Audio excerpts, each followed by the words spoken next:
Hi everybody, this is Charlie, obviously, and this is another staff development audio message. Listening to this, by the way, is completely voluntary, and there's no sort of deadline to listen to it or anything. And also, as I said last time, this is not intended as any sort of commentary on or correction of anything or anyone. It's just simply material from a class called Care of Persons that I took from Asbury Seminary, and I really enjoyed it, so I thought you might too. Also, I want to say thank you to Daniel and Stephanie and Jen and Elizabeth for helping me get this material ready. Still listening? Awesome. Okay. So you might remember from last time that this series of messages is on listening in a skillful and loving way. Now, Dell and I felt that this information is relevant for all the staff at the Mustard Seed, since each of us here have been called here by God to tend His flock in the various ways that we do. And this session, like the last, will consist of practical materials and devotional materials, and both are included to nurture us in the skills and the disposition of caregiving. And admittedly, much of this is common sense. However, as Elizabeth astutely pointed out when I asked her about it, every new year we make the same resolutions because we know what we need to do. It's common sense, but we just have to find ways to remind ourselves and do it on purpose.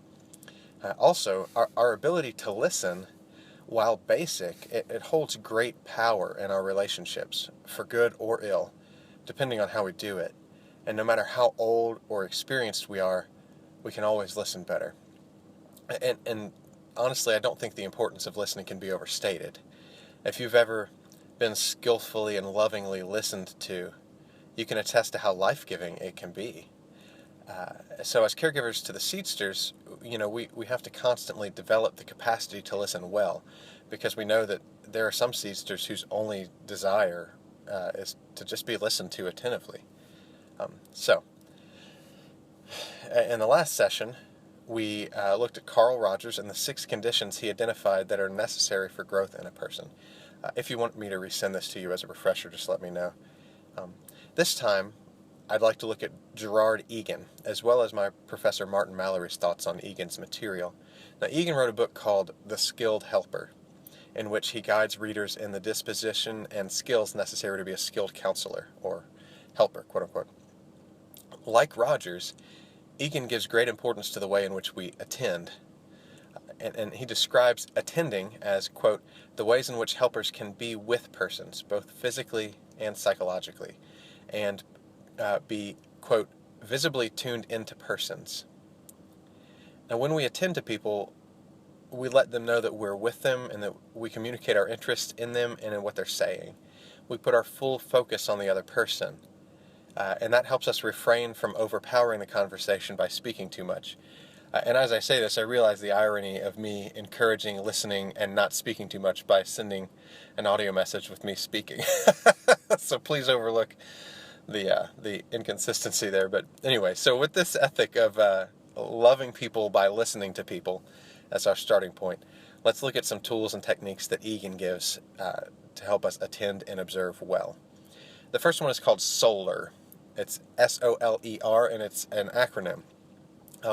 And Gerard Egan has used the acronym SOLER as a guide for how to be with clients in a counseling setting. Although they were intended for a counseling setting, though, these practices work in our daily interactions as well.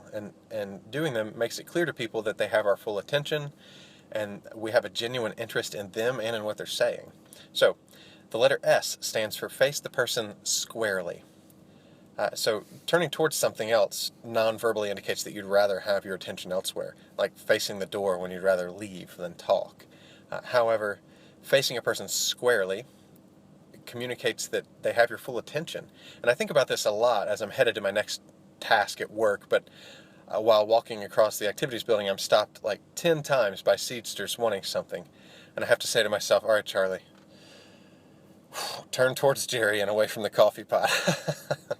All right, the letter O stands for maintain an open posture. Now, basically that means try to avoid bodily postures that suggest non-involvement, like crossed legs and arms sometimes do. The letter L stands for lean toward the speaker. In general, leaning towards a person communicates more effectively to them that they have your attention and interest. However, this can differ by culture. While Americans, generally desire an arm's length distance when speaking, those from England might desire a greater distance. On the other hand, some Hispanic people may prefer half an arm's length. And interestingly, some people from the Middle East may speak almost eyeball to eyeball. Also preferring eyeball to eyeball interactions are Alan Gardner and Will Terry. We're used to that, aren't we? The letter E stands for eye contact. Now, the need for eye contact will also vary by culture and individual, but in general, most of the seedsters and others we interact with at the Mustard Seed will appreciate eye contact. Now, Benny Baxter and Blair Allen are good examples of people who respond really well to eye contact. In fact, they don't just like it, they need it to really feel heard. R stands for be relatively relaxed and natural. So R stands for relaxed. This principle is part of the reason that Jane sometimes experiences struggles with positive interactions. Discomfort, tenseness, trying to force a particular type of conversation, these will invariably cause the other person discomfort. People prefer natural, unforced, and loving interactions in which good things happen organically. Also, the principle of relax, it reminds us to be careful when we're leaning and giving eye contact so that we don't do it too intensely and appear off-putting or hostile or that we're invading their personal space. The goal, of course, is to non-verbally communicate attention, interest, and care. Now, Caroline Stone's extremes are a good example of SOLER. So on the opposite end of what we're going for, when Caroline doesn't like what we're saying and doesn't want to engage, she'll turn her back to us, she'll cross her arms, she'll lean away, she'll refuse to look at us, and she'll appear tense. When she's happy and we're having a positive interaction, she'll smile and face us, maybe give us a thumbs up and possibly hug, lean towards us slightly, look at us, and appear happy, sometimes even relaxed. It's interesting. It's very clear when when we're interacting with her. So that's SOLER. And of course, it's just a model. It's not perfect. So I encourage you to use it as a starting point, but rather than legalistically adhering to SOLER, certainly trust your intuition in a given situation. In general, though, these simple acts described in SOLER are easy ways to effectively communicate affection and attention. Now, this type of attending inevitably leads to keen observing, and it allows us to carefully observe all of the ways the other person is communicating. Now, commenting on this, Gerard Egan insists that listening is the, quote, ability of helpers to capture and understand the messages clients communicate as they tell their stories, whether those messages are transmitted verbally or non-verbally, clearly or vaguely. So here's some general information on nonverbal communication. Now, this is an indispensable element in our communication with one another, and growing up in a culture, we become fluent in the native nonverbal language, often without even realizing it. To illustrate how important this is, Dr. Albert Morabian did a study in 1972, the results of which most of us are familiar with. The gist is that of the basic 3 elements of communication, which are nonverbal body language, qualities of voice, and words, the words a person uses are the least important part of how we assess that person's meaning. So while we must exercise caution in how we interpret nonverbal communication, since its meaning can vary by culture, it is still important and helpful to take into account when assessing what a person is communicating. So here's some things to look for. You want to look for a person's general physical characteristics like their fitness, height, weight, general appearance, grooming, dress, etc. Autonomic physiological responses like quickened breathing, temporary rash, blushing, paleness, pupil dilation. Look for facial expressions and eye movements, and listen for qualities of voice like their tone of voice, their pitch, their volume, their intensity, the inflections they use, the spacing of words, emphases and pauses, etc. These nonverbal cues can speak volumes about a person and what they're saying, as well as what they're leaving unsaid. And of course, it's important to use caution when reading meaning into nonverbal cues. And we also must take into account the larger context of a person's personality and life situation. If we're uncertain of the meaning of the nonverbal cues that we observe, it's always best to ask a person rather than assuming. Gerard Egan also instructs readers in attending to verbal communication, and just briefly to touch on that, he wrote that people verbally share 3 main types of messages: their experiences, their behaviors, and their feelings. Again, Egan reminds readers that to fully understand what people communicate, whether verbally or non-verbally, it must all be viewed in the context of their lives, their family, their job, their friends, their larger situation, etc. So, that's a lot. So to summarize, we use attending and observing to listen well with the goal of understanding and empathizing with the speaker. This increased understanding increases our capacity to love the other person well. And when we do this, it can encourage people to open up and to reveal to us who they really are, layer by layer, over time. And we get to affirm deeper and deeper parts of them with the love and the mercy of God. And when this happens, they can then understand and accept themselves in the light of God's love. And it empowers them to love and accept others the same way. And as this love continues to reach deeper within them, dysfunctional thought patterns and behaviors begin to unravel. Fears no longer control them.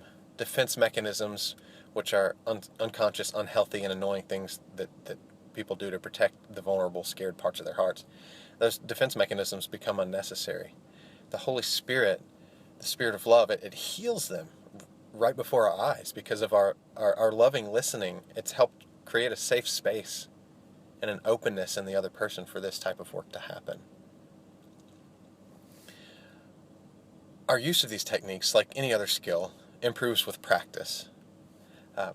But of course, ultimately, though, the goal is not only to gain and practice these skills, but to become these kinds of people. However, maybe you're like me and you say, man, that all sounds great, but I am a train wreck on top of a dumpster fire. There's no way that I can be this kind of person or treat people this way all the time. Well, don't despair, my friend. We don't manufacture this on our own.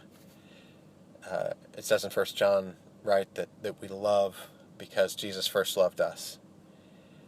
And we can only fully love this way when we first allowed and continue to consistently allow ourselves to be loved perfectly by Jesus.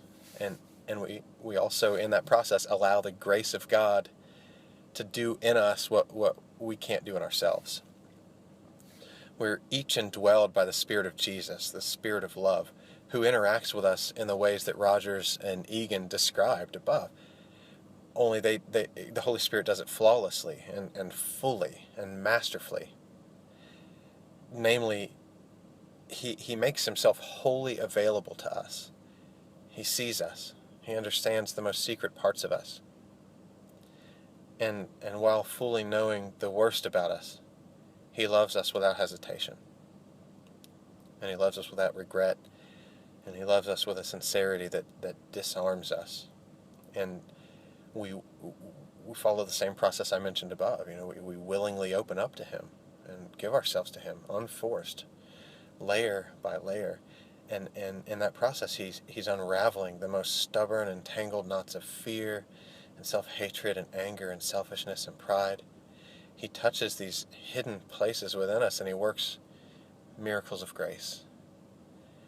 And as Stephanie commented when reading this is the process of resurrection. It's beautiful. This sacred love literally creates goodness in us, and the way that he loves us makes us into beautiful people. And this is what he wants. Jesus doesn't want us to be religious people or nice people or even people who are good at listening.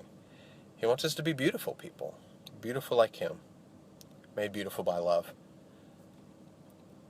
The words to the old song, Joyful, Joyful, We Adore Thee, come to mind. And one of the lines is, Joyful, joyful, we adore you, God of glory, Lord of love. Hearts unfold like flowers before you, opening to the sun above. Again, this is only possible by allowing the grace of God to do in us what we can't do in ourselves. And even though this is a long process and it's not easy, and we might be train wrecks on top of dumpster fires, being loved so mercifully by God as we grow allows us to be gracious with ourselves and not become discouraged with our failures. And you guys are all already so terrific and caring. So may we continue to love people by listening to people. May we remember SOLER, to face squarely, open posture, lean in, eye contact, relax. May we remember to observe verbal and nonverbal communication. And may we remember the love that is the source of all good things. Happy caregiving, wonderful friends, and thanks for listening. Pun intended.